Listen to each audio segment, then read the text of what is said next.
Welcome to Behind the Barn. On this week's Road to the Palace, we speak to the Force, Justin Pipe, and Chris Mason previews the hopes of Gary Anderson, the reigning and defending William Hill World Champion. So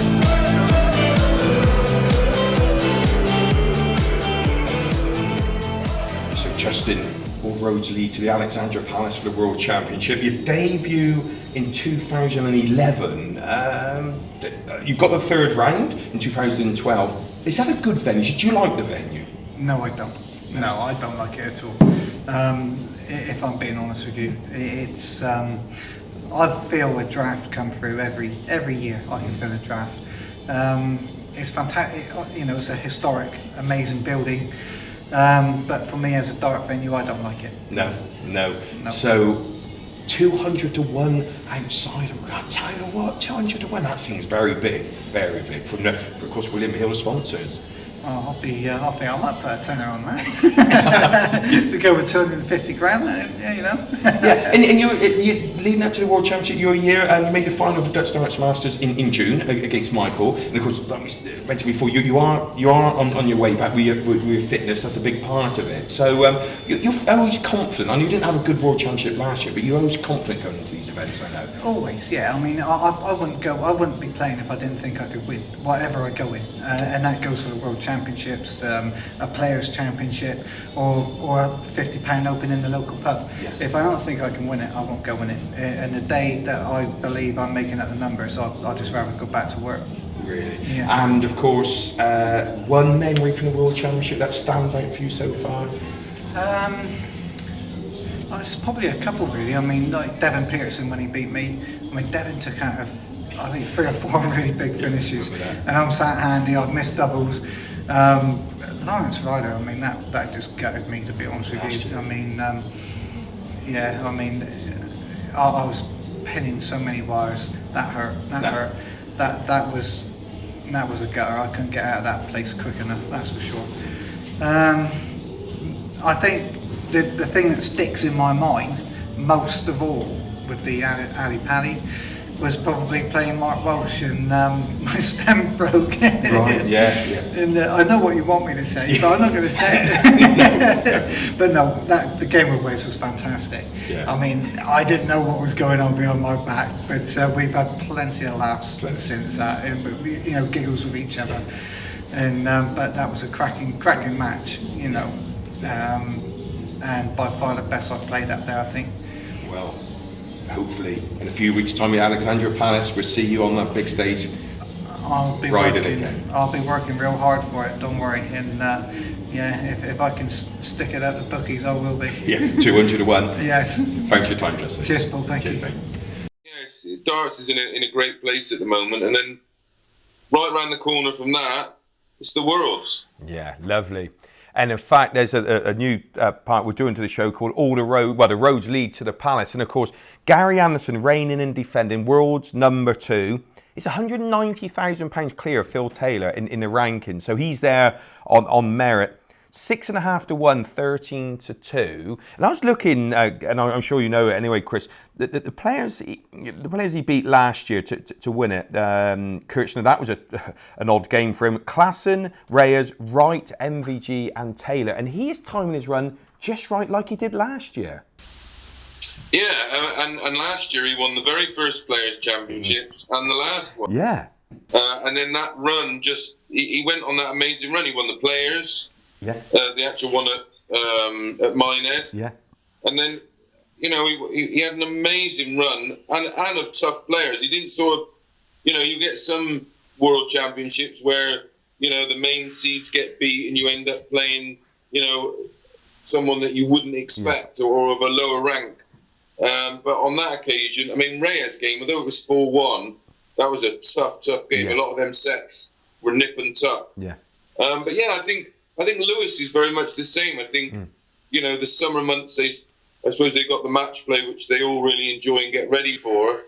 And then they have a bit of a lull, and then they start to wind up all their practice. And then, they've got all these tournaments. So if there is something wrong in their preparation, they can sort them out now. They've got real TV tournaments to get everything ironed out, where we didn't really have that back in my day. You sort of just got you had the World Masters, and then boom, straight into the World Championships. And then after that, I think we had the Grand Prix, and then a long break, boom, straight into the World Championships. Yeah. So these guys are, they're pretty spoiled. No wonder they're playing so well. They're constantly playing. Yeah, because They ain't got to worry about paying bills. no, that's for sure. I mean, you look at Gary. He seems to have the hunger back, and do you know what? He's just one of those sort of players. When he's playing the better standard of play, like the higher, you fancy him a little bit more. I mean, I looked at the Players' Championship last year. He beat Kist, world champion, Bunting, world champion, Taylor, Van der Voort, and Lewis. 4 out of 5 world champions. What a way to win a tournament. And I say he's starting to play well again. You wouldn't rule him out of anything at the moment. It's in 6.5 to 1. Would you have 6.5 to 1 Gary Anderson world champion? Yeah, absolutely. Yeah, I mean he's proven quality now. He knows how to win. You know, it wasn't that he's just won that tournament. He's won plenty of others, and he won plenty of others before that. You know, in the old when they had the old combined tournaments, the IDL and the World Dart Trophy. Yeah. But yeah, James Wade is a player who plays what's put in front of him in terms of quality. Yeah. Where Gary loves playing a big name player, and it doesn't matter how well they play, he will show up. I mean, no one gave him a chance really on Sunday against MVG in the final. No. And he all but blitzed him and played him at his own game. But he's just got that fire in his eyes. Yeah. I mean, I don't know if you've seen the interview afterwards, but you know the crowd, although they're used to the crowds, that was fairly hostile towards Gary. And he said, "That's all right. Wait till we get to Glasgow for the World Series and see what it feels like when you're playing on my own ground." He meant that. But yeah, he's definitely got a bit of fire about him. You know, we talk a lot. I'm good mates with Gary. I love him to bits, and he's definitely got that. Yeah, the fire is burning brightly, and he wants to defend that title. And I think he's actually. I think he might even be doing some practice. Might only be for 10 minutes, but I think he might be practicing. So, as far as the World Championship, I know we got tournaments before there, Chris. How about an outsider to have a look at? I know, say there's events before that. An outsider for the World Championship. I think you could have a good look at Thornton. I think he'd be a good price. Yeah. Recent Grand Prix winner. Pedigree, won the UK Open, beat Taylor in finals. Yeah. He's beat Michael van Gerwen in finals. I like Robert. He's got that good long game. He's very solid. Every department of his game is strong. Yeah.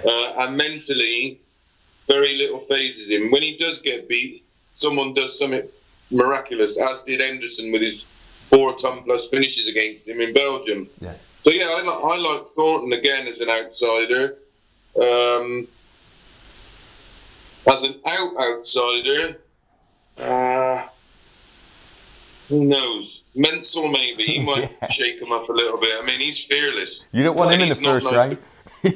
He's not nice to play against. No. You know, and he does have that game. I mean, he had that game, I think it was against Barneveld. He averaged 111 or something in one of the Euro Tour events that was streamed. Yeah. So the guy's got pedigree, and he's, he is pretty fearless. Yeah. And he's not very nice to play against. You get no rhythm against him. So yeah, there would be my two of the two guys that are currently playing well.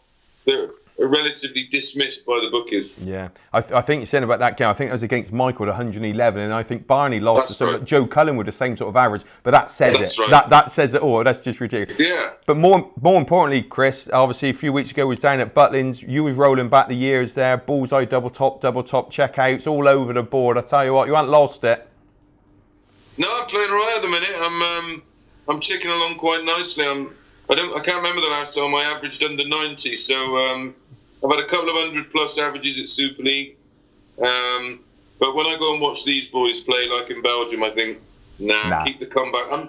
I love doing my exhibitions. I get a chance to show off, and I think most people are surprised because I don't think they think I can play anymore. So it's nice to see them surprised. No. Not as surprised as I am. No, that's it. Well, we'll certainly have some dates for you to fill up your diary, Chris. Thank you so much for your time joining us behind the bar. Absolute pleasure. Cheers, mate. Cheers, mate. Thanks.